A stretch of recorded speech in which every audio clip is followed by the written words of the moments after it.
శ్రీలక్ష్మి, ముందు తాగుతున్నావా? అవును, ముందే తాగుతున్నా. ఎందుకు? ముందు తాగితే చచ్చిపోతారు. చచ్చిపోతానా?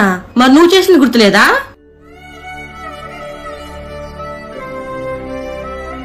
ఏమండి, ఎందుకు తాగుతున్నారు? మా ఆఫీసులో నాకు ఇవ్వాల్సిన ప్రమోషన్ ఏడో వాడికి ఇచ్చారు.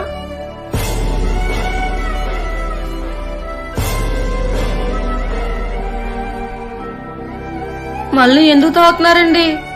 నాకు ఈ రోజు ప్రమోషన్ వచ్చిందే. మీకు కష్టం వచ్చినా తాగుతున్నారు, ఆనందం వచ్చినా తాగుతున్నారు. మరి మీరు చచ్చిపోరా అండి? అయినా మీరు భయపడకండి, నేను తాగి థమ్సప్పే. ఈ రోజు నుంచి నేను ముందు తాగను శ్రీలక్ష్మి. నేను ముందు మానేశాను. అయ్యో బాబోయ్, ఎలాకల్లా కవర్ చేసా కాబట్టి సరిపోయింది, లేకపోతే దొరికిపోయేదాన్ని. అమ్మో.